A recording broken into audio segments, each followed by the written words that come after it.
નમસ્કાર વિદ્યાર્થી મિત્રો, આ નિબંધ લખનારના આભાર દર્શન સાથે ગુજરાતી યુટ્યુબ ચેનલમાં આપ સૌનું સહૃદય હાર્દિક સ્વાગત છે. વિદ્યાર્થી મિત્રો, આજે આપણે નિબંધની ચર્ચા કરવાના છીએ, જેનો વિષય છે પ્રદૂષણ એક સાર્વત્રિક સમસ્યા. આપણા મૂર્ધન્ય કવિ ઉમાશંકર જોશીએ કહ્યું છે કે વિશાળે જગ વિસ્તારે નથી એક જ માનવી, પશુ છે, પંખી છે, પુષ્પો, વનોની છે વનસ્પતિ.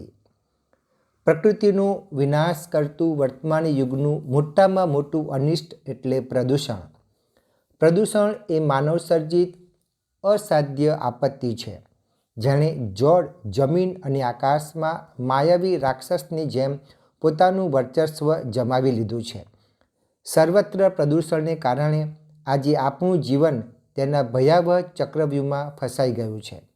21મી સદીમાં પ્રવેશ્યા પછી સુખ સગવડો મેળવવાની મહત્વાકાંક્ષાને કારણે આવેલી સમસ્યાઓમાં પ્રદૂષણની સમસ્યા આપણા અસ્તિત્વ માટે ખતરો સાબિત થઈ રહી છે.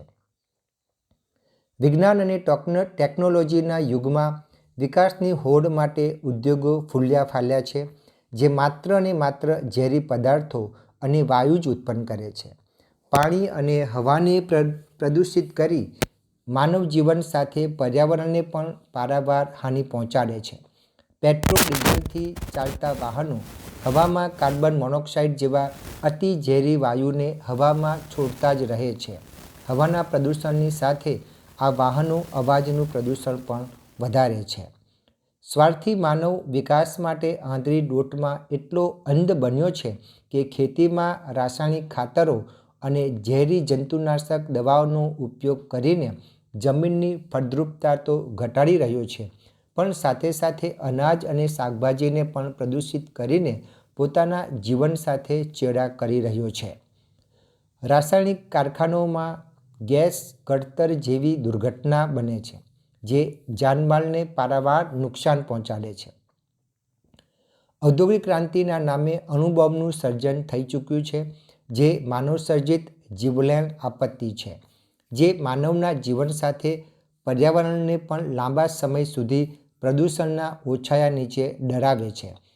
વિજ્ઞાન ક્ષેત્રે ભરેલી આ હરણફાળ ભલે અભૂતપૂર્વ હોય, પણ તેનાથી થનારા વિનાશ વિશેનો વિચાર માત્ર ધ્રુજાવી જાય છે.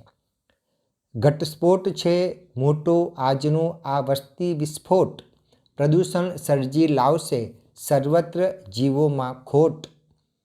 છેલ્લા 50 વર્ષોમાં વિશ્વમાં અને એમાંય આપણા દેશમાં વસ્તીનો ખૂબ વધારો થયો છે.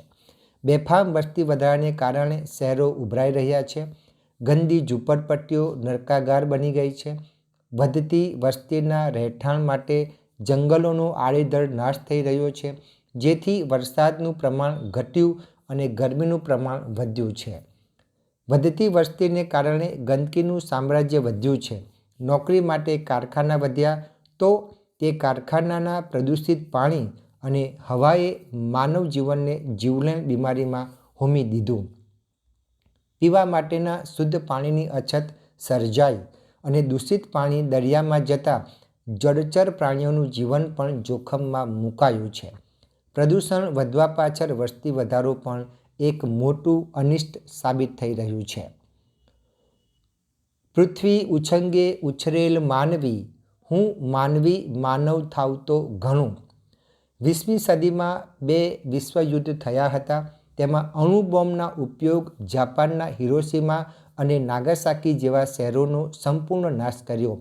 ત્યારબાદ UNO અર્થાત સંયુક્ત રાષ્ટ્ર સંઘની સ્થાપના થઈ અને તેના દ્વારા કોઈ પણ દેશ અન્ય દેશ પર હાઇડ્રોજન બોમ્બનો ઉપયોગ ના કરે તેના સરાહનીય પ્રયાસો થઈ રહ્યા છે. પરંતુ તેના કરતાં પણ પ્રદૂષણને લીધે આજે એવી સ્થિતિનું નિર્માણ થયું છે કે બોમ્બ ઝીક્યા વગર જ માનવી રીબાઈને કમોતે મરી રહ્યા છે. પ્રદૂષણ એક એવી સાર્વત્રિક સમસ્યાનું સ્વરૂપ લઈ ચૂક્યું છે કે તેમાંથી કોઈ બચી શકે તેમ નથી.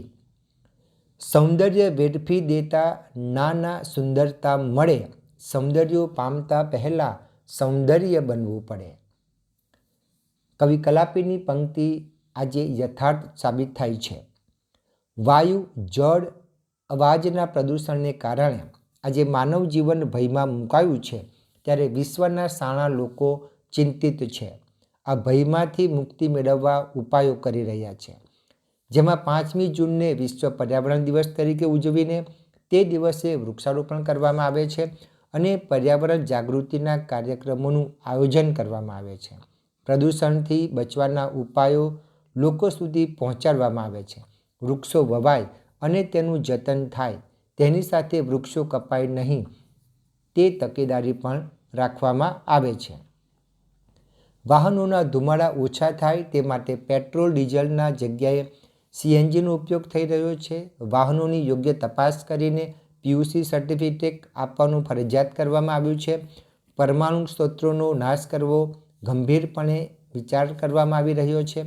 પ્રદૂષણ ઘટાડવાના આ ઉપાયોમાં માનવ શક્તિ દ્વારા જ્યાં સુધી જાગૃતિ નહીં થાય, જ્યાં સુધી તે તેની સાથે નહીં જોડાય, ત્યાં સુધી સંપૂર્ણ પ્રદૂષણ મુક્ત થવું અઘરું જ નહીં, અશક્ય પણ છે. તો અશક્યને પણ શક્ય બનાવવા ચાલો પેલી કહેવતને આપણે અનુસરીએ કે જાગ્યા ત્યાંથી સવાર. વર્તમાન સમયમાં પ્રદૂષણથી સંપૂર્ણ મુક્તિ સંભવ નથી, પણ તે ઓછું જરૂર કરી શકાય છે. તે માટે લોકોમાં જાગૃતિ પેદા કરવી પડશે. વૃક્ષોના નાશને રોકવો પડશે. પ્રદૂષણને અટકાવવા આપણે સહકારની ભાવનાથી કામ કરવું પડશે. એક કવિએ સાચું જ કહ્યું છે કે પાપ પુણ્યનો હિસાબ માંડવા ક્યાં રહીશું, પાપ પુણ્યનો હિસાબ માંડવા ક્યાં રહીશું, હતું ન હતું થઈ ગયું પછી કોને કહીશું, હતું ન હતું થઈ ગયું પછી કોને કહીશું. તો વિદ્યાર્થી મિત્રો, અહીંયા આપણે નિબંધની ચર્ચા પૂર્ણ કરીએ છીએ. આશા રાખું છું કે આ વિડીયોમાંથી આપને ઘણી ઉપયોગી માહિતી પ્રાપ્ત થઈ હશે. તો અહીંયા મારો વિડીયો પૂર્ણ કરું છું. ફરી વખત નવા ટૉપિક સાથે મળીશું. ત્યાં સુધી આપની રજા લઉં. આવજો બાળ દોસ્તો, આવજો વિદ્યાર્થી મિત્રો.